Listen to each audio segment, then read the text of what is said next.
It was the early 90s.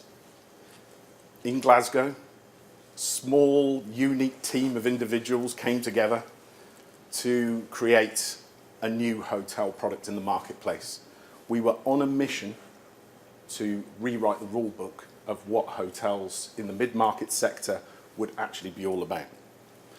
And we had a focus, and our focus was not the Mondeo, but it was the man behind the wheel of this Mondeo, which was Mondeo Man. There he is. Salesman extraordinaire, bombing up and down the country, never spending many nights during the week in his own bed, having to be on the road. And he really was our core focus for everything that we were building around what a product should be that we should give to somebody like this. Because that poor chap was normally spending his nights in this place, something like the Stackis Normandy Hotel. But if he had enough luncheon vouchers, does anybody remember luncheon vouchers? If they had enough luncheon vouchers in their pockets, these were little tickets for those who were probably too young to remember. These were things that you could collect from your company through the course of the week. And if you had enough and you didn't skip your lunches and you had enough at the end of the week, then one of those nights out of those 4 business nights that he was on the road, he could potentially stay at the Hilton. Wow. How cool was that? So we wanted to rethink everything about the way that hotels were positioned in the marketplace.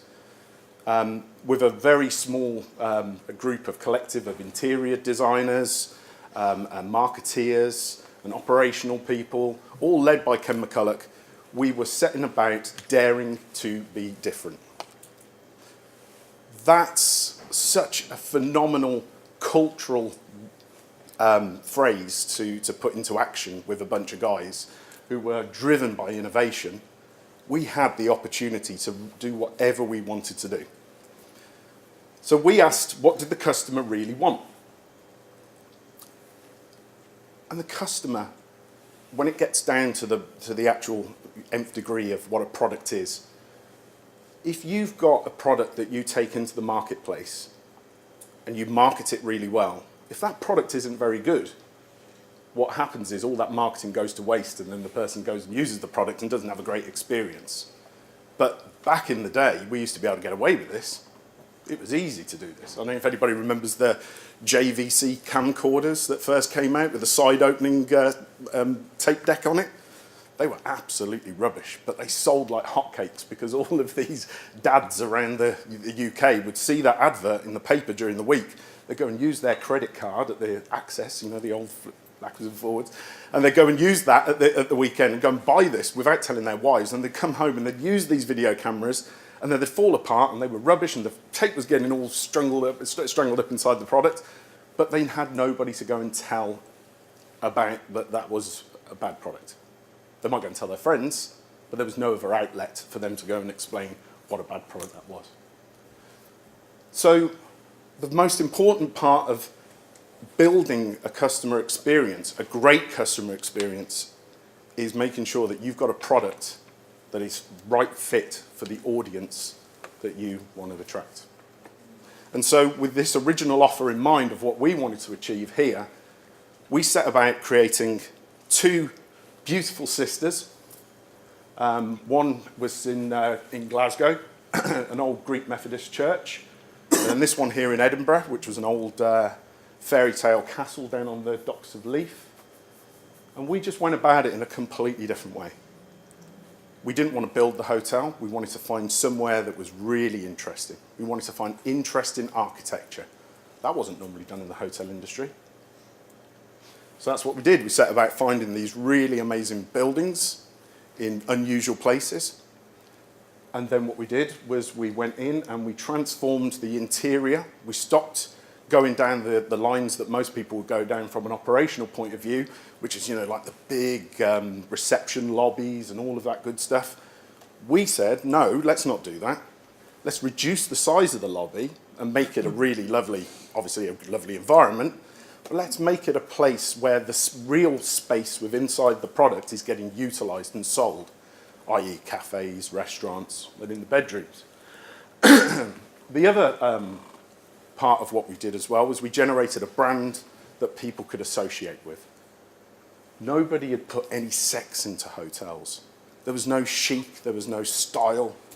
And so we came at this from the angle of, well, how can we give that to the guy who's got to stay at that Normandy Stackis hotel? How can we give him that for the same price, or actually better, cheaper? So we rethought the whole thing. And do you know what? The thing that we used a lot within Malmaison was that style is just one of those things that you've either got it or you haven't. And it's $1 billion commodity if you don't. So what we're talking about there is bricks and mortar, just having a standard old hotel that's painted up in magnolia and it's got a nice bed in there and it's got a chair in the corner, you know, and everything's really boring and bland. But the paint that they put on the wall, it doesn't matter what colour it is. The paint you put on the wall could be any colour you want and it'll still be the same price. The bed linen that you put into the hotel could be white, or it could be checkers and diamonds and whatever you want. So if you want a gaudy look, you can have one. If you want a crisp, quality look, you can have one. And we had style. We believed that we could generate rooms and interiors and furniture that people would really aspire to want. Well, that was just part of the mix. You know, the next thing really was trying to work out how we could deliver that for a room rate. Nobody had ever done room rates before. It was always per person, per night. That's how the old hotels used to be sold. Per person, per room, per night. We said, forget that. It doesn't matter whether it's one or two people. We're going to do a room rate. And that's exactly where we went. So those elements there got us to a point where we could deliver a room in a fabulous place like that for £79 a night, which was achievable even without the lunch and vouchers. And so we drew in this crowd. We drew in that business traveller who deserved, and rightfully deserved, a better place to stay and a comfortable bed for the night and a fabulous restaurant. I mean, we were creating brasseries in here that had doors open to the street. I mean, you'd never have gone into a Hilton hotel and actually used their restaurant as a person in the local area, would you? But Mal, we changed that. We got people to actually go to this brasserie who might be living, you know, 1.5 miles up the road. So it was a place that you wanted to stay. It was a place where you wanted to eat. It was a place where you had a great sleep. And it was all about those little touches. And this is where I'm going to come on to in a bit, about these customer moments that count. We transformed every tiny little element that was actually within inside that hotel. We thought about every tiny little touch point that that customer would have as they went through the actual product. From the funny little quirky messages we'd put on a matchbox, right the way through to the leave me alone door sign. Nobody had ever done a door sign that didn't say do not disturb. We're just thinking about it in a completely different way. Now there's a whole award ceremony every year for who's got the craziest door hanger. So, you know, we started a nice little trend going there. But this was it, you know, this was where we were coming from in terms of our interiors. I mean, those are 1995, those interiors. Always coming at it from a classic angle, something that felt timeless. I still don't think you look at those images today, and they're my old images. I still don't think you look at those images today and you don't, you know, you still see the contemporary edge in them. But, you know, very completely different approach, and using women as well. You know, nobody had ever created a hotel that's for a female. And that was one of the aspects that we brought in. We really wanted to bring in the woman into the hotel. So if anybody ever saw any of the original old advertising, it was always like French and chic and, you know, very fashionable looking ladies that were used. But it was just completely different. But that product, as I say, was so good. And these were the kind of comments we were getting from Vogue. More style in their minibars than most hotels have got in their entirety. Malmaison has heralded a hotel revolution in Britain. Next stop, the world. So Malmaison was just part of the journey that I took in this particular company, MHM. What we did was we took the product as far as actually here in Leeds. That was as far as we got it. And then that was sold. And I think Ken's words for that were a daft wee idea, sold for £11.2 million, which was quite a lot back in the day. And then what we did was we wanted to actually go and do this again, but on a bigger scale. And that's where Columbus came in. So Columbus was about offering the same concept that I've just explained to you with Malmaison, but on a global scale. How could we get a couple to get onto a flight, go to Nice for about £60, £70 if you were using a low fare jet company? How could you get them from there round to Monaco, experience 2 days in Monaco for around about £350 for 2 nights, including breakfast, and then jet them back off home again? That sounds like a really cool deal. It's a good price, and when they get there, it's delivered beyond expectation. And that, again, was the same model that we used, but we put it out into Monaco. And this one was actually set up to roll out to 40 different locations around the world. But it never got any further than Monaco, which was a real shame. But this product on its own was this is the one that, I don't know if anybody knows, was the one that David Coulthard was actually an investor within. There was a lot of press about this about 4 or 5 years ago. But again, from a cultural perspective, it was all about what we did rather than the way that we actually, it's not what they do, it's the way that they do it. It's the little tiny things that we were really concentrating on.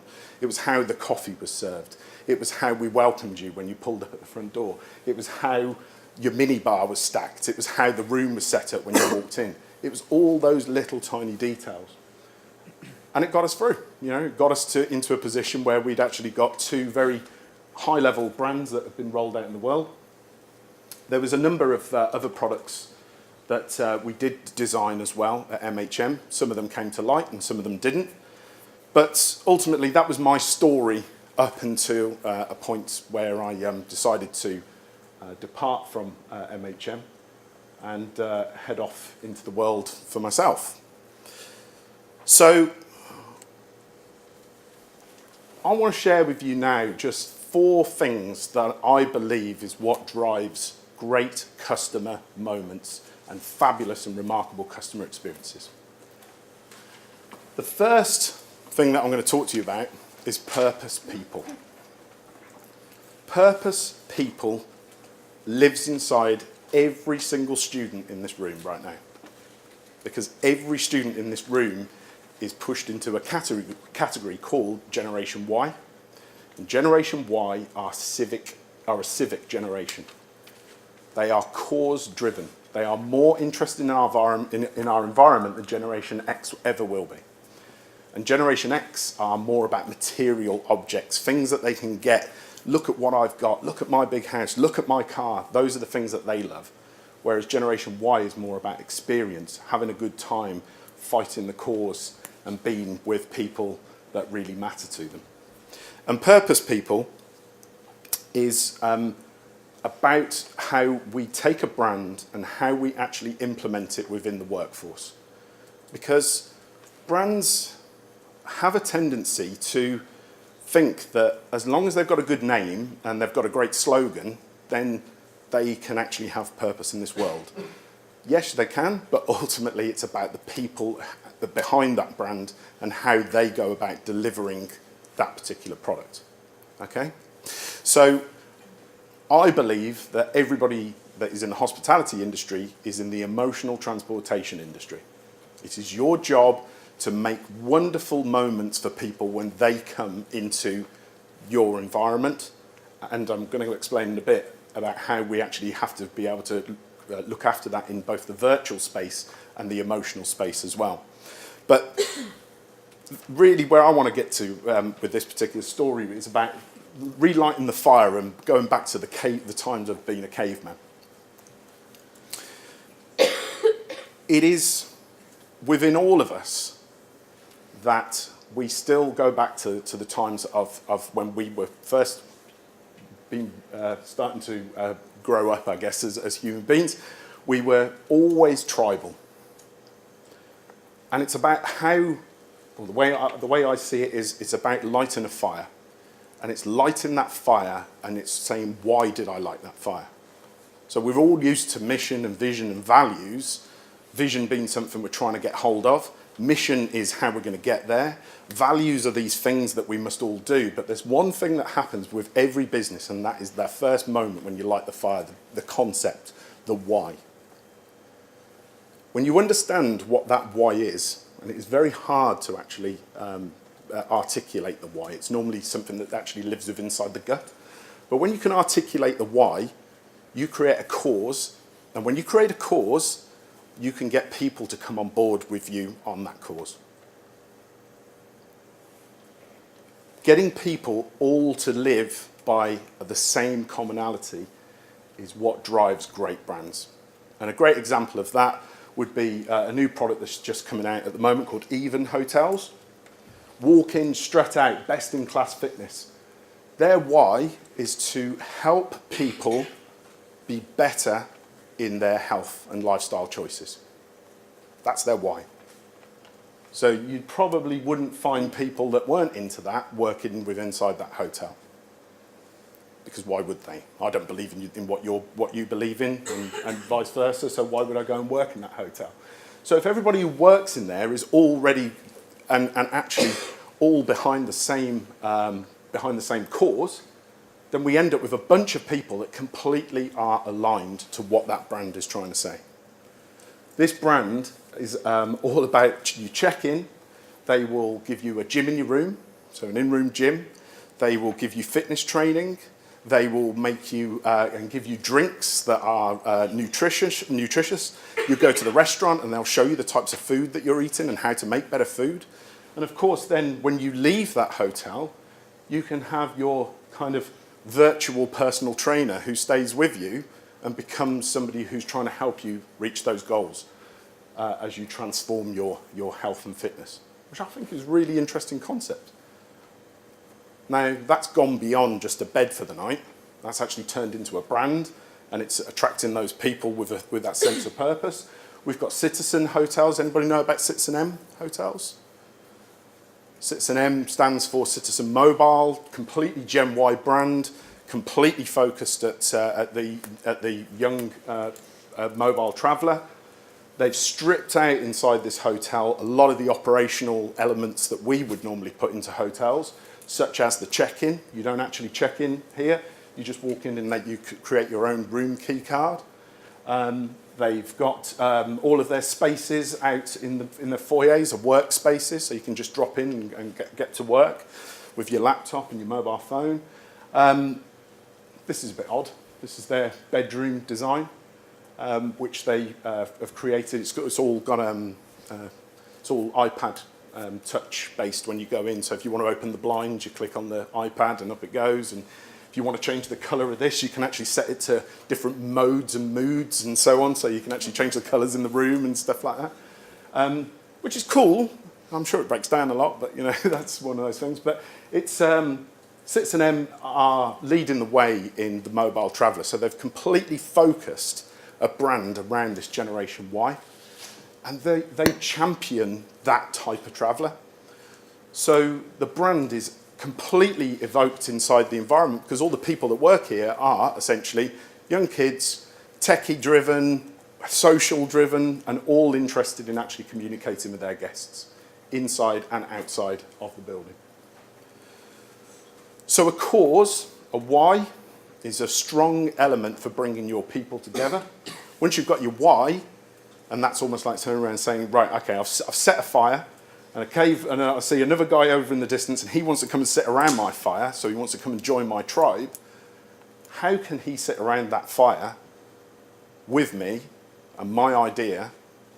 I've got to find a way that keeps him at the fire, okay? And we call that the how. So you can only sit around my fire, you can only dance around my fire, you can only be part of the tribe if we all adhere to the same how. In my business, if you want to actually be part of CAB, you've got to be able to come into work every day and have an exciting mind. Because if somebody comes in the morning and they don't have an exciting mind, here's what's going to happen. If they don't excite my mind and I can't excite theirs, then we're not going to come up with really cool ideas, which means we can't excite the minds of our customers, which in turn means we can't excite the minds of our clients. Of our clients' customers. So that's a real simple ethos within the business that drives everybody every day. And so inside our four walls of our business, everybody's like crazy, coming up with really cool ideas, trying to look at this new thing that's come out, or trying to show off about some new piece of tech that they've actually been able to develop. So how people commute, how people work with each other is another part of actually generating purpose. Has anybody ever heard of something called AMP, Autonomy, Mastery and Purpose? No? There's a particular guy in the marketplace called Daniel Pink, and he talks about autonomy, mastery and purpose on a completely different layer to the way in which other companies will talk about it. So what he's saying is that so many companies dangle carrots with salary, and you don't need to do that. If you can give your people purpose rather than a job description, and I'll say this is a phenomenal thing. I've employed somebody in our business called a Chief Happiness Officer, because I want everybody to be happy. So this Chief Happiness Officer has a purpose, not a job description. She is told every day her job, her purpose, is to come in and make sure that everybody in the company is happy, and that everybody goes home happy. And if anybody comes to the actual building to come and visit us, then they have to leave happy as well. That's it. That's all she's got to do. Chief Happiness Officer. Therefore she's got a purpose. In terms of the autonomy that we give her all the autonomy in the world to make that purpose come to life. And she can do whatever she wants. And then in terms of mastery, well, we don't reward with money, because we make it very clear how you can move through the pay scales by meeting these certain criteria. So money's off the table, we reward with mastery. And the more mastery you've got, the more knowledge you've got, the more training you've got, the quicker you can go through these skills wheels that we've developed, and the quicker you earn more money. That's our reward. It takes money off the table. And it's a wonderful way to bind people together. Culture drives brand, not brand drives culture. And then another wonderful thing that you might want to think about from a purpose perspective is how you create something called the circle of trust. This is a wonderful thing as well. Getting back into the prehistoric sort of times again, but if a bunch of cavemen were all sitting down and they actually would need a kip for the night so that they can get up the next morning refreshed and go and catch the meat. Then one person's probably going to have to stay up all night, keep the fire going, and keep the lookout and make sure that no dinosaurs are coming near their way. So what happens when that one person who's actually staying up all night isn't trusted to stay up all night, and they think he'll fall asleep? Everybody doesn't get a good night's sleep, therefore they get up the next morning, they're tired, they can't go and catch the meat. Think about that. If you've got one person in your tribe who you don't trust and who can let you down, and you wouldn't be prepared to sleep all night while he stays on watch, then you probably shouldn't have them in your tribe at all. And so that's the power of people together. And it's about good leadership as well. Good leadership, being able to spot those people that aren't right for the brand, that aren't actually in the same team and the same tribe as you. It's quite a strong thing to do, but I believe so much that people drive brand. Common cause, all driven by the same why, all understanding how they should do what they do, and driving this circle of trust. So, after my time at MHM, I went off into the world and thought, I really want to create a very different agency that doesn't just go through the process of doing pretty pictures or trying to create marketing strategy. I want to create an agency that understands the connections of every single element that is going to occur within their journey of any brand or any product. So the landscape has obviously got a lot larger since those days back in the 90s. You know, social media, email, web sites have gone to another level, and there's a new channel that's pretty much coming out every day. So, you know, some of them work, some of them don't. You know, you've got to experiment with them, and you can win new fans in different new channels that come out as well. Especially, there's a new product at the moment called Stella, which is a one that's taken over, and that's a really good place to tell stories. So, what I was saying earlier on about having those people with purpose and having a why and having a cause, that actually is the heart of a story. And it's the story that you tell to the rest of the world through all of those different channels with absolute consistency and continuity that actually means, that actually gets across what the brand is actually all about. And I don't believe that when you are in a marketing world, having these elements as silos, it just doesn't work for me. You know, if you've got a siloed social media company doing one piece over here, you've got your blog creators and content writers over here doing something else, and your advertisers over here doing their part, they're all fragmented. That doesn't create a beautiful story that has continuity and consistency across the channels. So here's what we're dealing with, and this is the world that we live in now. We have an actual physical space, and the physical space is when we walk into a product or when we touch a product, okay? So that's the physical space. That's the building that we're walking into. That's the product that we're holding in our hands. We have an emotional space. How am I feeling?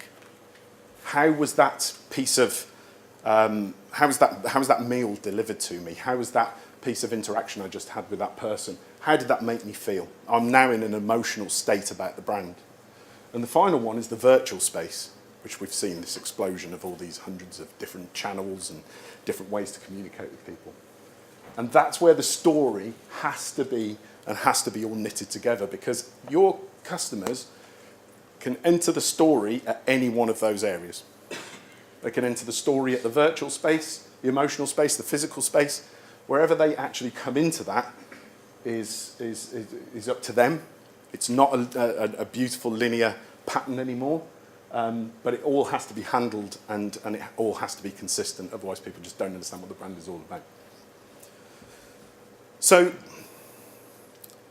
here are 3 R's for making your moments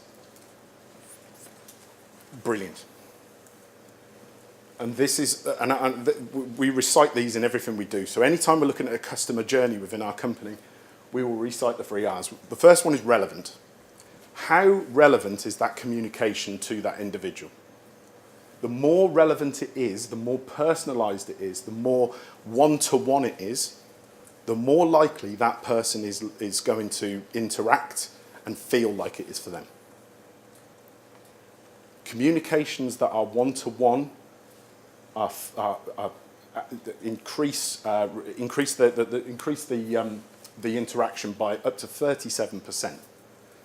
So how do we get to a point where we know, and I know this is quite scary, but understanding where your monetary situation is today in terms of where you are looking to go versus the fact that you haven't seen a friend for a while means that we can create a potential package just for you that we can send into your inbox, or we can send through on social media, or we can pick up the phone and call you. We can give you a specific product just tailored to your needs. Remarkable, it goes without saying, if you create moments that are remarkable, they get remarked upon. It's as simple as that. And this is the new space of language and marketing that we live within now. So remarkable, if you if in a restaurant, Instagram is one of those high-level social channels that's used. You know, you see a meal, it looks fantastic, you take a photograph of it and you put it onto Instagram. So, you know, if it's good and the experience is great, then people will remark upon it within the social channels. And if it's rewarding, i.e. you're giving somebody something that is for them, that is either free or is giving them a discount or is giving them some knowledge and information that they didn't have before, then people are more likely to accept that and in return give you something, which might actually just be permission. Permission to continue to send me more information. Make sense? So this is what our company is based around.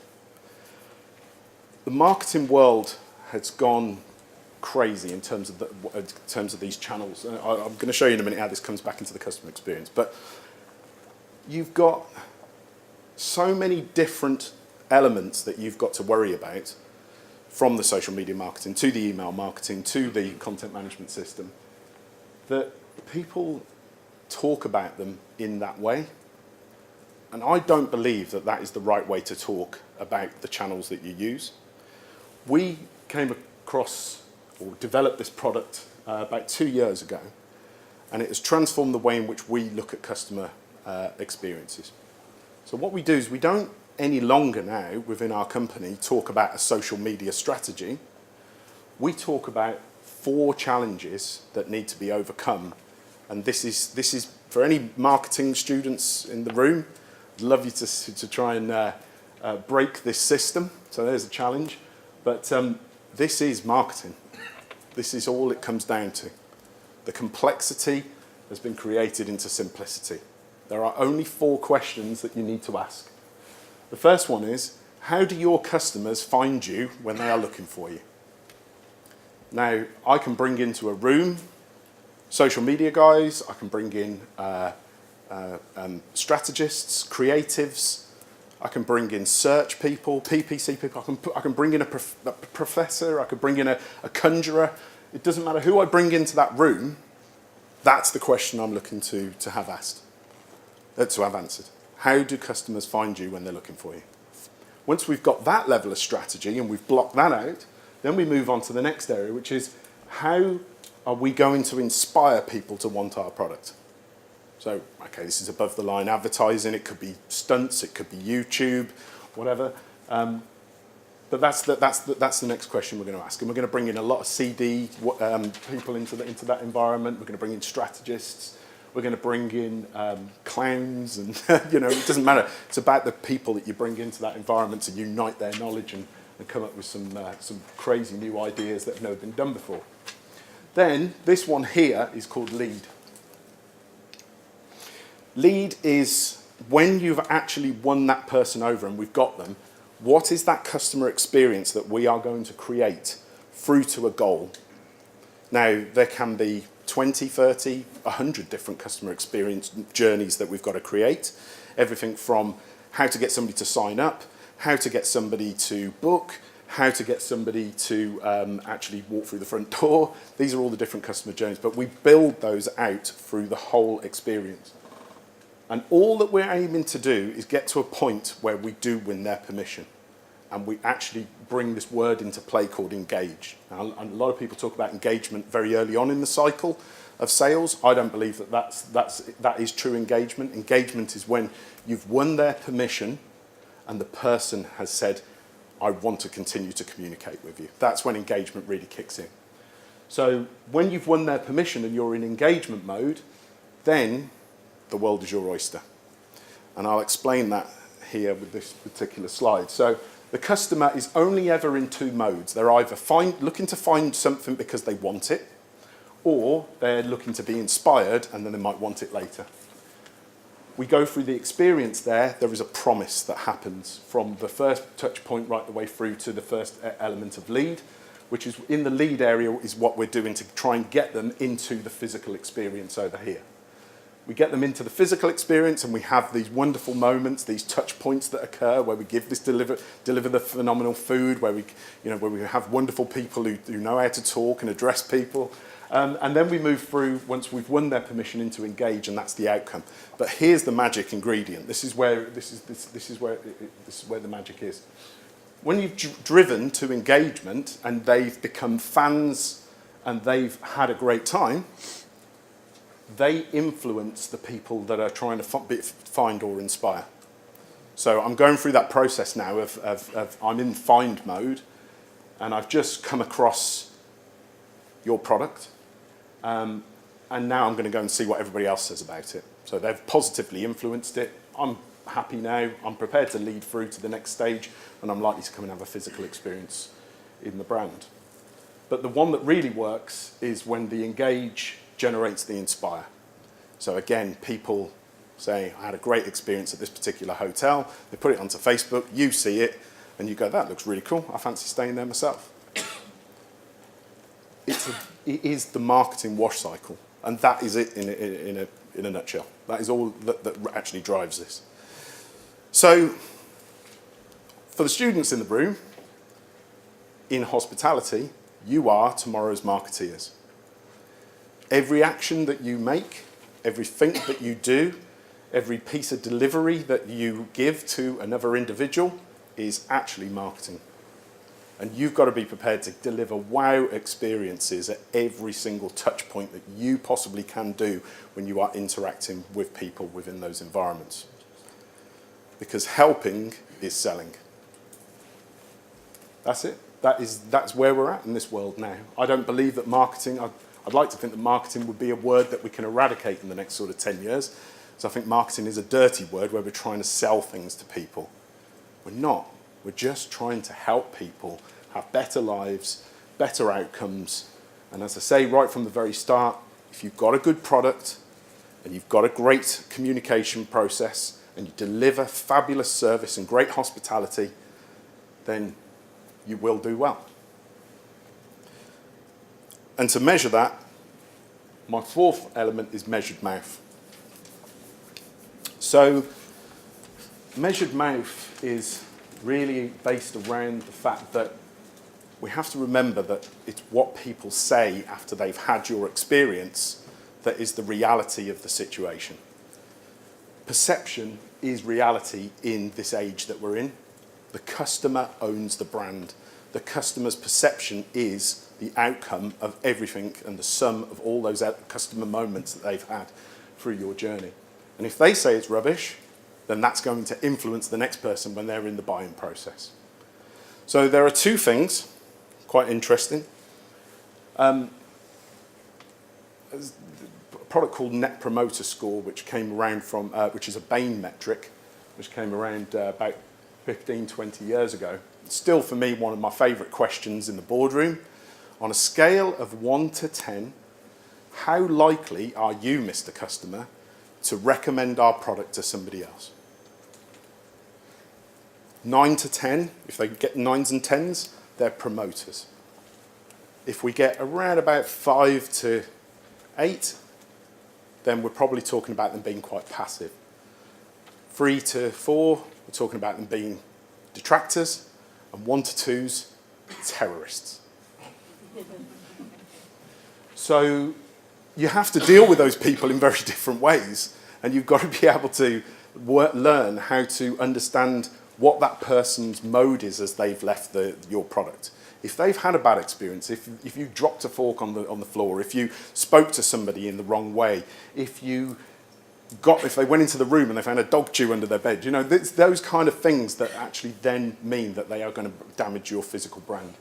And so if those people that have had a bad experience need to be dealt with very, very quickly. People that are passive, you can give them 50% discounts, get them back and try to win them back that way.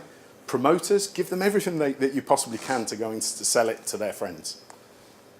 And then the final one on a scale of 1 to 10 is called the eNPS, and the employee NPS. So if you've got a bunch of guys all working together in this tribe, then we have to ask them on a scale of 1 to 10, how likely are you to refer our business to another potential employee? And that's a really good one as well. And that gives you a measure and a score of how well the leadership team are developing the right kind of culture for the people that are actually sitting behind that brand. So those are that whole system, when it's in play, is an extraordinarily powerful system. And we've driven most of our products that we deliver for our clients through that exact same cycle, which is an original offer, a purpose people, crafted connections, and a measured mouth. And all of that together as a sum delivers those customer moments that count. So I'm going to leave you with this. That's my final takeaway. Great hospitality at every step of the customer experience is what new age marketing is all about. Thank you.